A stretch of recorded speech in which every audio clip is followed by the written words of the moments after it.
Daawwattoota keenya oduu gaddaamma nu ga'e qabna. Artistiin Oromoo beekamaa fi jaalatamaan Haacaaluu Hundeessaa ajjeefamuu isaa odeeffannoon amma nu ga'ee jira. Magaalaa Finfinnee naannawaa Kondoomii kan jiraatu artistii Haacaaluu Hundeessaa galgala kana akka lakkoofsa biyyattiitti sa'a 3 walakkaa irratti kan inni ajjeefame. Rasaasaan dhaamee gootichi Haacaaluu Hundeessaa kan ajjeefame yoo ta'u, eenyummaan isaa eenyuun akka ajjeefame hagammaatti wanti beekamee jiru. Akka odeeffannoo nu dhaqqabee jirutti artistii Haacaaluun yakki inni raawwate akka hin jirres ajjeechaa kanaan wal qabateem gaddi ibsamaa jirus ni mirkaneessa. Guutuu uummata Oromoo maatii fi firoottan isaa dabalatee hunda keenyaaf obsaaf jajjabinna hawwina.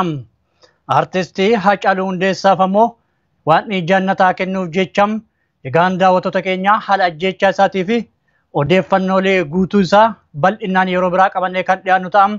Ammaaf turtii gaarii.